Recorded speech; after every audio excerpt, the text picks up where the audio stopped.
चलिए topic start करते हैं, फाइनेंशियल मैनेजमेंट। कल कुछ सम्स दिए थे आपको, net operating income approach, net income approach, दोनों पे 3-3 इलस्ट्रेशन थे। पहले जो है वो नेट इनकम अप्रोच है, उसके इलस्ट्रेशंस में आपकी कोई क्वेरी हो?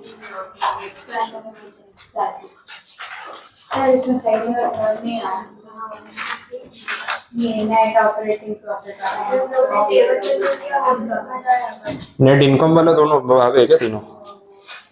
नेट इनकम अप्रोच जो पहला दिया है उसमें डाउट है? अच्छा, ऑपरेटिंग में, ओके। नेट ऑपरेटिंग वाले में सेकंड इलस्ट्रेशन देख लेते हैं क्या है। अप्रोच में बोला था के ओ कांस्टेंट रहेगा, के डी कांस्टेंट रहेगा, ठीक है, और के ई जो है वो बढ़ेगा हाई डेट के रिस्क के साथ। जितना सस्ता डेट आप लोगे उसको के ई ऑफसेट कर देगा, तो ओवरऑल कॉस्ट ऑफ कैपिटल पे फर्क नहीं पड़ेगा। ये बात हमने देखी। अब इलस्ट्रेशन 2 क्या बोल रहा है, डेटा देख लेते हैं। EBIT 5 lakh, firms cost of debt 10% जो कांस्टेंट रहती है, and currently the firm employs ₹15 lakh of debt. Okay, overall cost of capital दे रखी है 15%, वो भी कहीं ना कहीं कांस्टेंट रहेगी, ये बात हुई है। कैलकुलेट क्या करना है, total value of the firm और कॉस्ट ऑफ इक्विटी। ओके,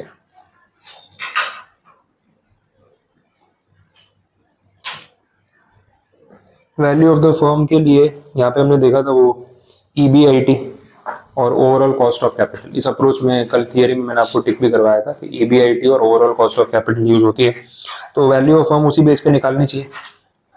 किया भी वही है, कैलकुलेशन फालतू में दिखा दिया, equity available for equity holders या अर्निंग्स अवेलेबल, उसकी कोई नीड नहीं थी, क्योंकि हमारे पास EBIT डायरेक्ट दे रखा है 5 लाख और आपको ओवरऑल कॉस्ट ऑफ कैपिटल दे रखा है 15%। तो वैल्यू ऑफ फर्म अगर निकालनी है तो कल जो हमने फॉर्मूला किया था वही सॉल्व करना है, EBIT divide by overall cost of capital, where EBIT is 5 lakh rupees और ओवरऑल कॉस्ट ऑफ कैपिटल आपका दिया हुआ है 15%।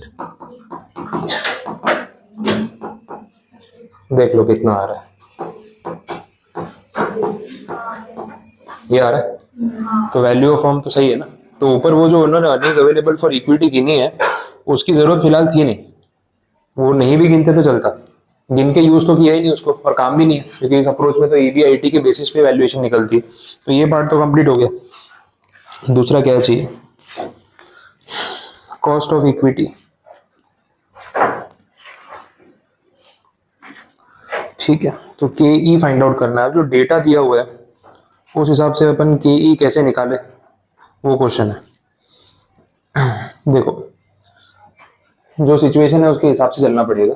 KE निकालने के लिए, कॉस्ट ऑफ इक्विटी निकालने के लिए, एक तो हमें ये देखना पड़ेगा कि इक्विटी वाला मतलब कॉस्ट कैसे निकलेगी, तो उसमें वो अर्निंग्स वाला अप्रोच यहाँ पे हम ले सकते हैं। ठीक है, कि भाई अर्निंग्स कितनी और वैल्यू कितनी या इन्वेस्टमेंट कितना, तो या इन्वेस्टमेंट जैसा कुछ नहीं है बट वैल्यू वाला पार्ट मिल सकता है, वैल्यू ऑफ इक्विटी। अगर ये मिल जाए तो इससे जो आएगा परसेंटेज वो कॉस्ट ऑफ इक्विटी होगा, क्योंकि अपन ने कल जो फॉर्मूला कैलकुलेट किया ना वैल्यू ऑफ इक्विटी वाला, उसमें ऐसे गिनते थे, earnings divide by cost of equity. ये भी तो किया था अपन ने, जो भी अर्निंग्स अवेलेबल है, PAT बोल लो, PAT डिवाइड बाई KE किया था तो वैल्यू मिल गया था। तो सेम क्रॉस मल्टीप्लाई करके इस तरीके से भी कैलकुलेशन हो सकता है। यहाँ फिर चीजें ना फॉर्मूला से आगे चली जाती है कंसेप्ट वाले पार्ट पे, तो इसलिए समझना जरूरी है। अब इसके लिए हमें चाहिए ये दोनों values, earnings available for equity ये चाहिए। तो जो उन्होंने ऊपर गिना था ना वो इस चीज के लिए गिना था। आपको EBIT के नाम पे 5 लाख रुपए दिए हुए कि आपने कमाए, उसमें से इंटरेस्ट कॉस्ट माइनस करना पड़ेगा। अब वो कैसे आएगा, वो डेटा पे है, 15 लाख रुपए की डेट है और 10% कॉस्ट ऑफ डेट है, तो कितना हो गया, 1,50,000 हो गया, बचा कितना, 3.5 लाख। तो ये है आपका अर्निंग बिफोर टैक्स, क्योंकि हम ये मेथड में टैक्स को इग्नोर करते हैं, एक ही बात होगी। तो जो PAT है या अर्निंग्स अवेलेबल फॉर इक्विटी है आफ्टर टैक्स बोल लो, वो 3.5 लाख रहेगा। तो cost of equity find out करने के लिए जो अर्निंग्स वाला पार्ट है दैट इज 3,50,000। अब चाहिए value of equity. Value of equity निकालने के लिए जो कुछ अवेलेबल है उसमें से एक ही चीज हो सकती है, हम इसको यूज कर सकते हैं। ये है टोटल वैल्यू ऑफ फर्म। आपको पता है कि फर्म की वैल्यू दो चीजों से बनती है, एक डेट से बनती है और दूसरा इक्विटी से बनती है, ठीक है। अब इक्विटी वाला पोर्शन तो हमें चाहिए, पर डेट वाला डायरेक्ट अवेलेबल है। डेट की वैल्यू तो क्वेश्चन में ही दे रखी है 15 लाख रुपए, ठीक है। तो बचा हुआ कितना होगा इक्विटी, दैट इज 18,33,333 मिल गया। पजल सॉल्विंग है, चीजें हैं सामने, कहाँ से क्या एक्सट्रैक्ट कर सकते हैं वो आपको डेटा से देखना पड़ेगा। इसलिए बोला कि फॉर्मूला तक अगर अपने आपको लिमिट कर लोगे तो ये सब सम्स कभी नहीं बनेंगे, बिकॉज सोचना तो आता ही नहीं, बात वो हो गई। अब यहाँ पे ये सब कुछ आपके सामने, बट इसमें से हमारा गोल क्या है भाई, ये चीजें फाइंड आउट करना, ये कैसे मिलेगा वो आपको इनके बेसिस पे सोचना है। तो भाई अर्निंग्स वाला पार्ट ऐसे कैलकुलेट कर लिया, अब बोले दूसरा वैल्यू ऑफ इक्विटी चाहिए, तो कॉमन सेंस है, पूरी फर्म की वैल्यू खुद ही निकालिए, उसमें से डेट और इक्विटी दो ही पार्ट होते हैं। डेट तो क्वेश्चन में ही दे रखा है, उसकी कोई मार्केट वैल्यू जैसा कुछ है नहीं, तो बचा गया इक्विटी, तो वहां से मिल जाएगा। अब ये डिनोमिनेटर में ले लो आप, इंटू 100, खत्म हो गया। कितना 19.7 कि आ गया, खत्म, बस तो जो चाहिए था वो मिल गया। तो आपको उसको सोचना पड़ेगा, फॉर्मूला टू फॉर्मूला फिक्स नहीं रखना है, मांगा क्या है और दिया क्या है डेटा में, उसके बेसिस पे वो पजल को सॉल्व कैसे करें। तो जो अवेलेबल डेटा है उसी में से यूज करके आपको चीजें निकालनी पड़ेंगी।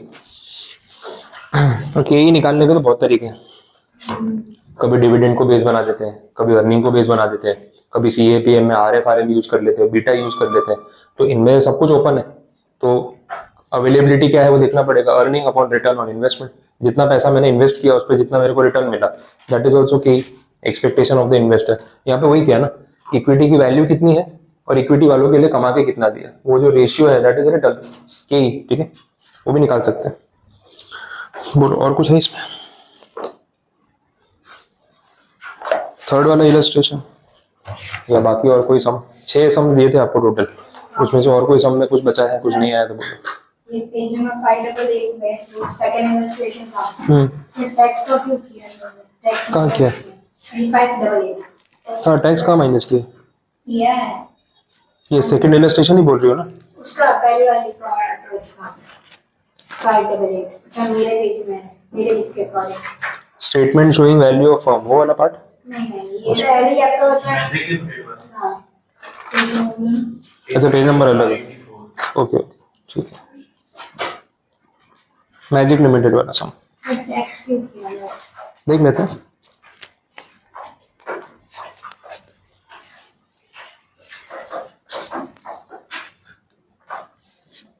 अप्रोच में तो उन्होंने टैक्स इग्नोर करने के लिए बोला था, बात सही है, लेकिन सम में फिर क्या किया, अज्यूम करके लिख दिया, क्वेश्चन में लिख दिया, इसलिए कंसीडर करना पड़ा। दिस इज अगेन एक तरीके से बोल सकते हो कॉन्ट्राडिक्टरी हो गया। जब आपने कंसेप्ट में बोला इग्नोर टैक्सेस, नो टैक्सेस, सम में आपको देना ही नहीं चाहिए था, आइडियली तो नहीं देना चाहिए था, आपकी बात ठीक है, बट जब सम में इतना स्पेसिफिक ब्रैकेट में लिखा अज्यूम टैक्स रेट, तो क्या करें, तो यूज नहीं करेंगे तो गड़बड़ हो जाएगी, सम के पॉइंट ऑफ व्यू से गलत हो जाएगा, कंसेप्चुअली गलत है, फिर टैक्स देना ही नहीं चाहिए ना। जब अप्रोच के अजम्पशन में बोल रहे हो नो टैक्सेस, फिर आप बाद में खुद ही सम में टैक्स दे देते हो, तो फिर कॉन्ट्रडिक्शन हो गया। तो सम बनाते टाइम आपने अप्रोच के अजम्पशन को इग्नोर कर दिया, बट क्योंकि आप सम में दिया है, आप बोला अज्यूम करना है, फिर आप नहीं यूज करोगे तो वो भी प्रॉब्लम आ सकती है। आपके पास है एक अप्रोच ये कि फिर एग्जाम में लिख दो कि नेट इनकम अप्रोच के अंदर टैक्सेस इग्नोर करने के लिए बोला है, तो हम टैक्सेस यूज नहीं कर सकते, एक ये भी एक ऑप्शन है। बट जब स्पेसिफिक वो अज्यूम करके लिखा है तो फिर वो ऐसा हो गया चाहते हैं कि आप यूज करो, तो इसलिए सम में उन्होंने टैक्स का यूज कर दिया। आइडियली नहीं करना चाहिए था, आपका पॉइंट वैलिड है, सम में दिया हुआ है तो फिर कितनी बार चीजें ना बुक लेवल पे रह जाती है। हाँ अज्यूम टैक्स रेट 10% बोला है तो फिर तो यूज करवाना है, तभी तो दिया है, कर सकते हो। अगर आपको ऐसा कंफ्यूजन लगे एग्जाम में कि यार सेफ ऑप्शन चाहिए, फिर ऐसा ना हो कि मार्क्स काट दे, तो आप बोल सकते हो कि आइडियली तो भाई इस अप्रोच में टैक्स यूज नहीं होता है, तो अगर टैक्स को इग्नोर करे तो ये आंसर है, और जब बोला गया है कि अज्यूम टैक्स रेट, तो अगर टैक्स रेट के साथ करे तो ये आंसर है। आप चाहो तो एक बार ऐसे कोई सम में फंस जाओ, 2 मिनट ज्यादा वेस्ट करके एक बार कर दो, तो उसमें क्या होगा, मार्क्स कटने का थ्रेट नहीं रहेगा। कभी चीज आती थी, इनके अजम्पशन के चक्कर में कंफ्यूजन में रॉन्ग हो गई, उससे बेटर है दोनों कर दो, तो वो भी एक ऑप्शन होता है। डिपेंडिंग के डेटा कैसे दिया है, यहाँ पे इन्होंने अज्यूम टैक्स रेट 10% स्पेसिफिक बोला ना सम के एंड में, तो फिर सॉल्यूशन में उन्होंने यूज कर लिया, देना ही नहीं चाहिए था, कंफ्यूज करने का कोई मतलब नहीं है, देना नहीं चाहिए था, बट दिया है तो ठीक है, कोई बात नहीं। तो आंसर उसके साथ तो फिर आपका आया होगा, कैलकुलेशन वाला पार्ट तो हुआ होगा, ठीक है। होता है सम बनाते टाइम कभी कभी वो लोग अजम्पशंस को ध्यान नहीं देते, या इंटेंशनली आपको कंफ्यूज करने के लिए रख दिया, होता है ना भाई। देखो एग्जाम में माइंड गेम भी होती है, आप कैसे अप्रोच करते हो सिचुएशन को वो भी चेक करते हैं, तो कभी ऐसा रख भी देते हैं वैसा। ओके और कोई सम में डाउट? तो ये पूरे 6 सम्स कंप्लीट। 2 अप्रोच अपनी हुई कैपिटल स्ट्रक्चर थियरी में। One is net income approach, another one is net operating income approach. तो नेट इनकम में वो अर्निंग आफ्टर टैक्सेशन या फाइनली अवेलेबल फॉर इक्विटी, उस पर वो फोकस था।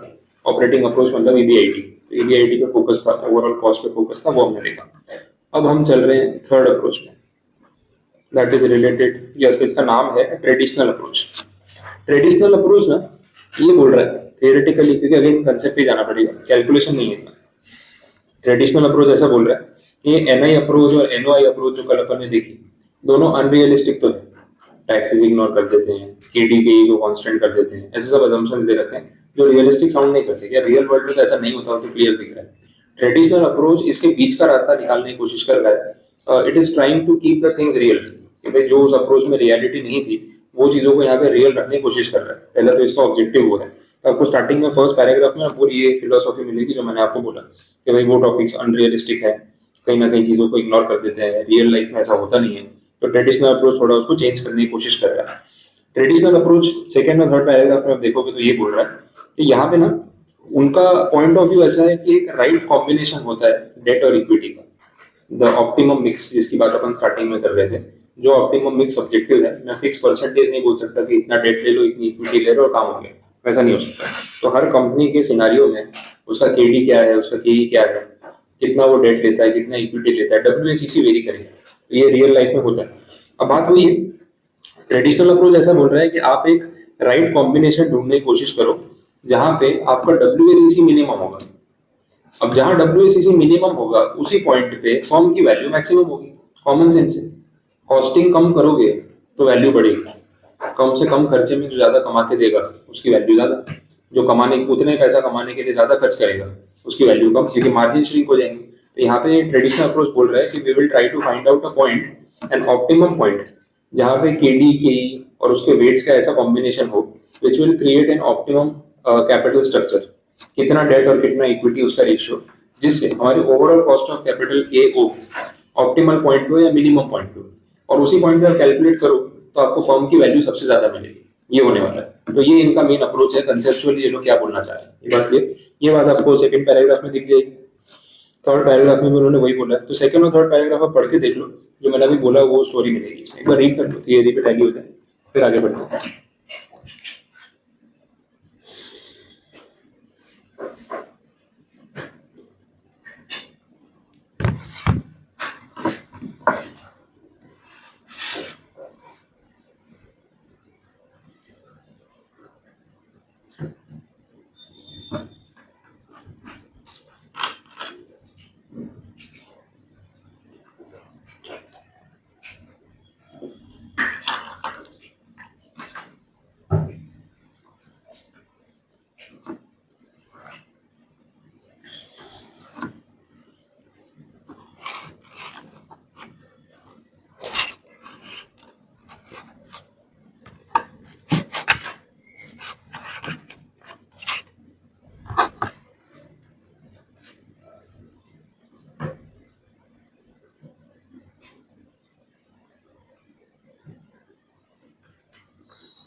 बोलो, बात समझ आई।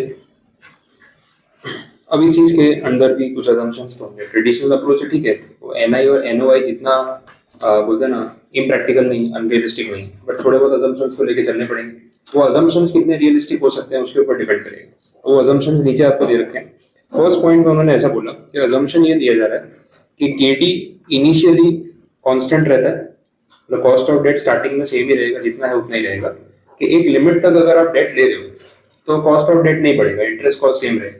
लेकिन जैसे जैसे लिवरेज बढ़ेगा, लिवरेज बढ़ने का मतलब डेट कंपोनेंट बढ़ेगा, तो एक पॉइंट के बाद आपका कॉस्ट ऑफ डेट भी बढ़ेगा।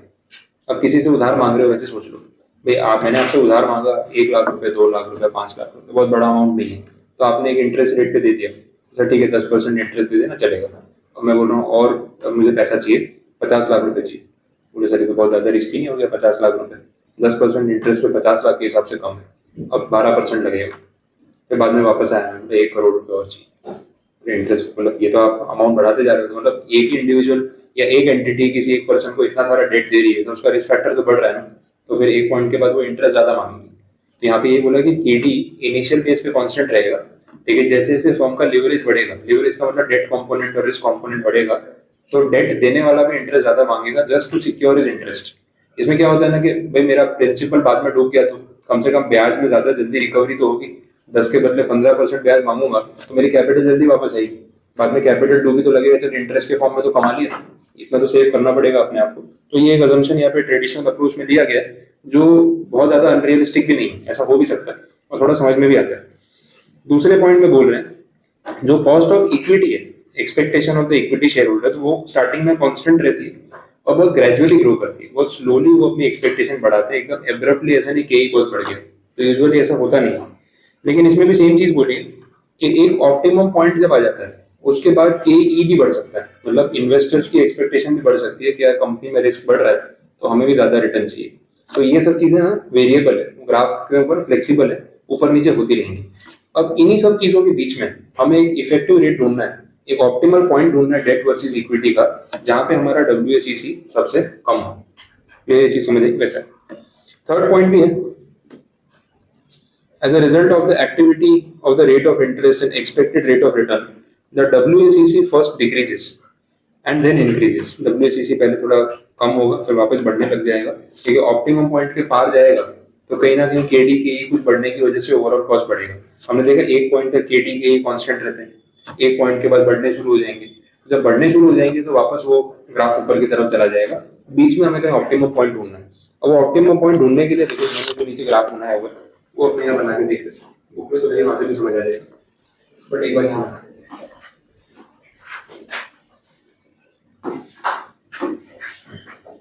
देखो एक इन्होंने KE का ग्राफ बनाया, KE थोड़ा सा कांस्टेंट है एकदम से बढ़ रहा है, दिस इज KE। फिर आप KD देख लो वो भी सिमिलर है, पहले थोड़ा कांस्टेंट है फिर इंक्रीज हो रहा है, दिस इज KD। ये समझ आ रहा है? तो KE और KD दोनों स्टार्टिंग में कांस्टेंट फिर एक पॉइंट के बाद बढ़ने शुरू हो जाएंगे, जो अपन थियरी में बात कर रहे थे। इन दोनों का असर पड़ेगा WACC पे, WACC इसी के बेस पे वेरी करता जाएगा। तो WACC का जो ग्राफ बनता है वो जैसा बनता है, दिस इज WACC या KO। और बोलना ये चाह रहे हैं कि डेट और इक्विटी वही पॉइंट हो गया, डेट और इक्विटी का जो कॉम्बिनेशन है उस कॉम्बिनेशन में एक हमें लोएस्ट पॉइंट मिलेगा, यहाँ पे सबसे लोएस्ट, जहाँ ओवरऑल कॉस्ट ऑफ कैपिटल सबसे कम है। इस पॉइंट को हम क्या बोलेंगे, this is called the optimal point where WACC is the lowest। और इसी पॉइंट पे फर्म की वैल्यू सबसे ज्यादा होगी, बिकॉज यही वो पॉइंट है जहाँ पे कंपनी की कॉस्ट में यहाँ पे ज्यादा है, फिर डिक्रीज होते होते एक पॉइंट का ही यहाँ से क्या हो रहा है ना, फिर KE और KD दोनों बढ़ने शुरू हो गए, तो फिर ओवरऑल कॉस्ट भी तो ऊपर ही जाएगी ना। ये चीज इन दोनों से ही बनी, तो अगर ये दोनों कांस्टेंट है या नीचे जा रहे हैं तो फिर ये गिरेगा, लेकिन दोनों बढ़ने लग गए तो एवरेज बढ़ने वाला है, सीधी बात समझ आ रहा है। तो इस पॉइंट के बाद आपका ओवरऑल कॉस्ट ऑफ कैपिटल बढ़ना शुरू हो जाएगा, फिर वो नीचे नहीं आएगा। This is the optimum point, ये ढूंढो और यहाँ पे देख लो कि भाई डेट कितना होना चाहिए और इक्विटी कितनी होनी चाहिए, दैट इज द रेशियो। हम बोल सकते हैं वैल्यू ऑफ फर्म उस पॉइंट पे मैक्सिमम होगी, ओवरऑल कॉस्ट मिनिमम होगा, और ये डेट इक्विटी का रेशियो जो है वो आइडियल रेशियो या ऑप्टिमल रेशियो होगा। ये यहाँ पे समझाना चाहे, ठीक है। अब इसके लिए कोई फॉर्मूला नहीं दिया, ये कंसेप्चुअल टॉपिक था, तो इन्होंने कंसेप्ट बता दिया और वापस इसमें गिनने वाला पार्ट अभी कुछ नहीं। बोलो कोई कंफ्यूजन, बात समझे, कंसेप्ट पे फोकस करना, सम्स वाला पार्ट अभी। इसके बाद आ रही है MM अप्रोच, तो मोदी गियानी मिलर मेथड, ये भी थोड़ी सी टिपिकल है, ध्यान देना क्या बोल रहा है। नेक्स्ट टॉपिक ये जस्ट यहाँ पे स्टार्टिंग में ये बोलना चाह रहे हैं कि भाई फर्म की वैल्यू जो है ना वो उसकी कमाने की जो पोटेंशियल है उसके ऊपर डिपेंड करती है। ये MM अप्रोच में उन्होंने एक आउटकम दिया कि जो भी फर्म की वैल्यू है वो ये debt equity mix and everything ये सब अपनी जगह है, लेकिन मेन बात ये है कि फर्म फ्यूचर में कितना कमा के देगी, जो अपन डिस्काउंटेड कैश फ्लोज करते हैं कि फ्यूचर में जो कमा के देने वाले हैं उसके बेसिस पे आज की उस कंपनी की वैल्यूएशन होनी चाहिए। वही बात यहाँ स्टार्टिंग में बोली। फिर इसके बाद जो सेकंड पैराग्राफ स्टार्ट हो रहा है उसमें काफी अच्छे तरीके से उन्होंने बात समझाने की कोशिश की, और वो मेन कंसेप्ट है, आधा इस पेज पे आधा पीछे के पेज पे सेकंड पैराग्राफ, उसमें बात की है, उन्होंने कंपैरिजन किया है between levered form and unlevered form. मैं ट्राई करता हूँ समझाने की, ध्यान में क्या पॉइंट। ठीक है, ये है लीवर्ड फॉर्म। लीवर्ड का मतलब जिसमें डेट है। लीवर्ड का सिंपल मतलब है कि इसमें डेट भी है और इक्विटी भी है। फिर दूसरा है अनलीवर्ड फॉर्म। अनलीवर्ड का मतलब कि इसमें सिर्फ इक्विटी है, डेट नहीं है। ये मीनिंग हो गया लेवरेज एंड विदाउट लेवरेज वैसा है। हम कल जब कैलकुलेशन कर रहे थे उससे भी पॉइंट कनेक्टेड है। कल हमने एक सम गिना था जहाँ पे वैल्यू ऑफ फॉर्म निकाली थी, वो नेट इनकम अप्रोच में पहला सम। उसमें आपने देखा था एक वो 4,16,000 समथिंग आ रहा था और एक था 4,50,000। तो जो ऑल इक्विटी फॉर्म थी ना, 2 लाख की इक्विटी कैपिटल, उसकी वैल्यू जो थी वो आ रही थी 4,16,000। और जो डेट वाली थी ना, 1 लाख डेट 1 लाख इक्विटी, उसकी वैल्यू आ रही थी 4,50,000। ये तो पॉइंट में वहां से वो आउटकम दिखाने की कोशिश कर रहा हूँ। जो लोग यहाँ पे यूज कर रहे हैं वो लोग बोलना ये चाह रहे हैं कि एक पॉइंट ऐसा होता है जहाँ पे लिवर्ड फॉर्म की वैल्यू अनलिवर्ड फॉर्म से ज्यादा होती है। ये 4,16,000 वाली हुई और ये हुई 4,50,000। कैपिटल सब में दोनों में 2-2 लाख की थी, बट यहाँ पूरा 2 लाख इक्विटी था। यहाँ 2 लाख डेट और 1 लाख डेट और 1 लाख इक्विटी, 8% 12% वो वाला रेट था। तो वैल्यू इसकी ज्यादा आ रही है, समझ आ रहा है? ठीक है, तो ये जो रिजल्ट है, इसी रिजल्ट के बाद यहाँ पे भी इन्होंने की कि यूजुअली ये बात होती है कि लिवर्ड फॉर्म की टोटल वैल्यू या वैल्यूएशन ज्यादा होती है। ऐसा भी हो सकता है बिकॉज केडी के सब फैक्टर्स पे डिपेंड करता है। लेकिन ये चीज कांस्टेंट नहीं रहती, ये चीज चेंज होगी। और चेंज कैसे होगी? एमएम अप्रोच ये बोल रहा है कि आप डेट कितना लेते हो और इक्विटी कितनी लेते हो, उससे ओवरऑल फॉर्म की वैल्यू पे फर्क नहीं पड़ता। मतलब एमएम अप्रोच बोलना ये चाह रहा है, वो ये बोल रहा है। तो बोले सर अभी तो ये बात मुझे फिर ये कैसे बोल रहा है? वो बोल रहा है जब सिचुएशन क्रिएट होती है ना, तो उसका क्यूमुलेटिव इफेक्ट ऐसा होता है कि घूम फिर के बाद यहाँ पे आ जाती है। अब वो समझना है कैसे होता है। अब आप ये समझो, इन्वेस्टर्स तो दोनों कंपनीज में हो सकते हैं। एक ऐसा इन्वेस्टर है जो लिवर्ड फॉर्म में शेयर होल्डर है, इन्वेस्टर है। अब इसकी कंपनी की वैल्यू ज्यादा है ना अनलिवर्ड फॉर्म से, उसकी साइकोलॉजी आप समझो। और इन्वेस्टर्स ही करते हैं, कोई भी इन्वेस्टर किसी कंपनी में लाइफ टाइम के लिए इन्वेस्टेड नहीं रहता है। वो प्रॉफिट बुकिंग का इंतजार कर रहा होता है। एग्जिट चाहिए ना, मैंने आज पैसा लगाया, एक पॉइंट पे मुझे एग्जिट मिल जाए, मैं निकल जाऊंगा, प्रॉफिट बुकिंग कर लूंगा, तभी तो कोई फायदा है। नहीं तो शेयर में पैसे लगा के भूल गए, कभी यूज ही नहीं किए, तो इन्वेस्ट करने का मतलब ही नहीं हुआ, आपके तो काम ही नहीं आए पैसे। तो बहुत बार जो investors mid term short term के लिए इन्वेस्ट करते हैं, वो लोग को एक पॉइंट पे एग्जिट चाहिए होता है और वो प्रॉफिट बुक करके कहीं और चले जाते हैं, घूमते रहते हैं, तभी तो वेल्थ क्रिएट होगी, नहीं तो कैसे होगी। अब यहाँ जो लिवर्ड फॉर्म है, अगर उसकी वैल्यू ज्यादा है, जैसे यहाँ पे दिख रहा है होती भी, उस पॉइंट पे इस कंपनी के इन्वेस्टर की साइकोलॉजी क्या होगी? वो क्या सोचेगा, अरे यार बहुत अच्छी वैल्यू बढ़ गई है, एक काम करता हूँ इसमें से कुछ स्टेक बेच देता हूँ और सस्ती कंपनी ढूंढता हूँ। एक इन्वेस्टर के पॉइंट ऑफ व्यू सोचो, जो शॉर्ट टर्म मीडियम टर्म में ट्रेडिंग कर रहा है, वो क्या सोच रहा है, जहां से कमा लिया वहां से निकलते हैं, जहां से और कमा सकते हैं वहां जाते हैं। बात समझ आ रही है? तो इस कंपनी के इन्वेस्टर्स क्या करेंगे, उनका जो भी शेयर होगा उसको बेचना शुरू करेंगे, सेलिंग स्टार्ट हो जाएगी। अब सेलिंग स्टार्ट होगी तो आपको क्या लगता है, वैल्यू पे क्या इफेक्ट पड़ेगा? प्राइस कम हो जाएगी, प्राइस कम होगी तो कंपनी की वैल्यू कम हो जाएगी। और ऑन दी अदर हैंड यहाँ पे क्या होगा, सब लोग ये बेच के यहाँ जाएंगे तो इसकी वैल्यू बढ़ जाएगी, इसकी वैल्यू कम हो जाएगी। तो पता है जो वैल्यू में ज्यादा था वो नीचे आएगा, जो वैल्यू में कम था ऊपर जाएगा। तो एक पॉइंट ये वाला नहीं आ जाएगा, समझ आ रही है? ये एमएम अप्रोच बोलना चाह रहा है कि एक पॉइंट ये आ जाएगा, तो शॉर्ट टर्म के लिए आपको दिखेगा कि इम्बैलेंस है, लेकिन वापस वो इक्विलिब्रियम आ जाएगा, ये सीसॉ है, बैलेंस होता रहेगा। तो बोले एक पॉइंट पे ना इसको इक्विलिब्रियम पॉइंट बोलेंगे, दोनों चीजें बराबर हो गई। तो एमएम अप्रोच ये प्रूव करने की कोशिश कर रहा है कि ये सिनारियो बनता है, वो बनता है, हमें पता है, लेकिन ये लॉन्ग टर्म सस्टेन नहीं करता है, क्योंकि इन्वेस्टर यहाँ से बेचेगा, यहाँ खरीदेगा, इसको नीचे लाएगा, उसको ऊपर ले जाएगा डिमांड सप्लाई की वजह से। तो एक पॉइंट पे तो बैलेंस आ ही जाएगा। ऐसा भी हो सकता है कि बाद में ये ऊपर चला जाए, फिर वापस बैलेंस आने की कोशिश होगी, अब इसको बेचो वहां पे जाओ, ये चलता रहता है। तो मार्केट ना बैलेंस होता रहता है। तो अल्टीमेटली वो यही बोलना चाह रहे हैं कि अनलीवर्ड या लिवर्ड फॉर्म होना वैल्यू में लॉन्ग टर्म तक डिफरेंस नहीं रहता। और ये चीज हर जगह होती है। स्टॉक मार्केट्स में देख लो, जो फॉरेन इंस्टीट्यूशन इन्वेस्टर्स हैं, अब देखते हो इंडिया का स्टॉक मार्केट गिरता है, यूएस का बढ़ जाता है, वाइस वर्सा चलता है, कितनी बार ऐसा भी होता है। एफआईआई वाले क्या करते हैं, या पूरे वर्ल्ड मार्केट में जो फाइनेंशियल इंस्टीट्यूशंस है, फॉरेन इन्वेस्टर, वो लोग क्या करते हैं, जिस मार्केट में अपॉर्चुनिटी दिखती है वहां चले जाते हैं। अब यूएस का एक बॉन्ड मार्केट है, यूएस की गवर्नमेंट की ट्रेजरी, उनके बॉन्ड्स होते हैं, सरकारी बॉन्ड्स, अब गवर्नमेंट सिक्योरिटीज उनको बोला जाता है। तो उन बॉन्ड्स की वैल्यू जैसे जैसे प्लस माइनस होती है, पूरे वर्ल्ड के एफआईआई उस तरीके से इन्वेस्टमेंट प्लस माइनस करते हैं। जैसे ही वहाँ बॉन्ड पे ज्यादा इंटरेस्ट मिलता है, वो लोग क्या करते हैं, वहां चले जाते हैं, बॉन्ड्स खरीद लेते हैं। तो बॉन्ड्स खरीदने के लिए पैसा चाहिए ना, कहाँ से आएगा, इंडियन मार्केट से शेयर बेच देते हैं। तो जिस दिन FII बहुत खतरनाक सेलिंग कर रहा है इंडिया में, शेयर बेचे जा रहा है, क्यों कर रहा है, क्योंकि यूएस बॉन्ड मार्केट में गवर्नमेंट बॉन्ड्स की इंटरेस्ट रेट बढ़ गई, यील्ड बढ़ गई। तो यील्ड बढ़ गई मतलब आपका रिटर्न बढ़ गया। पहले मान लो वहां पे बॉन्ड पे 4% ब्याज मिल रहा है, आज का रेट है 5.5, तो अगर आज खरीदोगे तो 5.5% ब्याज मिलेगा। तो लाओ फटाफट इन्वेस्ट करो, यूएस के बॉन्ड्स तो सेफेस्ट माने जाते हैं, तो कहीं से तो बेच के निकालना पड़ेगा ना। तो इंडियन मार्केट में सेलिंग शुरू हो जाती है, वहां पे बाइंग शुरू हो जाती है, फिर क्या, वो सैचुरेट हो जाता है, फिर वापस वहां से सेलिंग शुरू होती है, यहाँ मार्केट सस्ता हो जाता है, क्योंकि आपने इतना सारा प्रॉफिट बुकिंग करके शेयर के रेट तोड़ दिए। अब इन्वेस्टर आते हैं, अरे शेयर सस्ते हो गए, चल खरीद लेते हैं। तो बैलेंसिंग चलता रहेगा, कभी ये बढ़ेगा कभी वो घटेगा, चलता रहेगा। सेम चीज यहाँ पे भी हुई। ये जो पॉइंट है, ये MM अप्रोच का फाइनल कंक्लूजन है। वो बोलते हैं बात यहाँ से शुरू होकर यहाँ तक आती है। क्लियर हो गया पॉइंट? तो बोलना ये चाह रहे हैं कि लीवरेज कितना भी हो, मतलब डेट और इक्विटी का जो मिक्स है वो कितना भी हो, कोई फर्क नहीं पड़ेगा। अल्टीमेटली फर्म की ओवरऑल वैल्यू दोनों सिनेरियो में लॉन्गर टर्म में सेम हो जाती है। डिविडेंड पॉलिसी में भी ये लोग यही बोल रहे थे। MM अप्रोच क्या था, इररिलेवेंस थियरी। डिविडेंड पे आउट कितना करते हो उससे फर्म की वैल्यू में फर्क नहीं पड़ता। मार्केट प्राइस पर शेयर पे फर्क पड़ सकता है, ओवरऑल वैल्यू सेम रहती है। तो ये लोग भी अपनी बात पे अड़े हुए हैं। मतलब डिविडेंड की बात करो या कैपिटल स्ट्रक्चर की बात करो, वो लोग यही बोल रहे हैं कि कोई फर्क नहीं पड़ता। बात समझ आ गई? ओवरऑल फर्म की वैल्यू सेम रहेगी। चलो, तो थियरी में इतना ही, और यही बात इन्होंने सेकंड पैराग्राफ में बहुत अच्छे तरीके से समझाई है।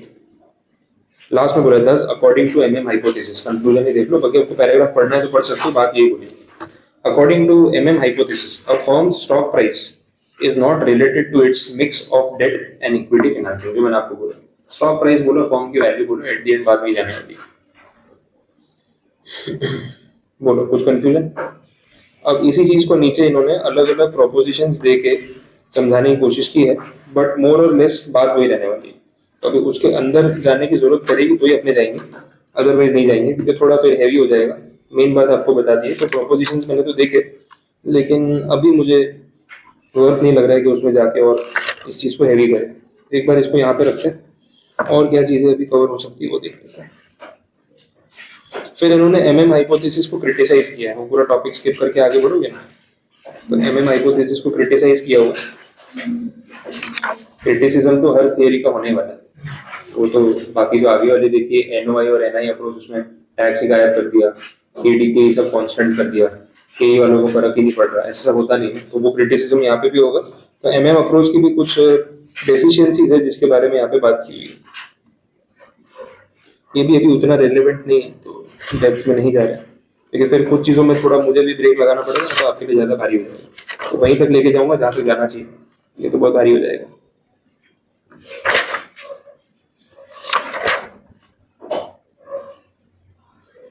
और अभी कुछ ले सकते हैं, सिंपल पार्ट को लेते हैं, तो फिर स्टॉप करेंगे।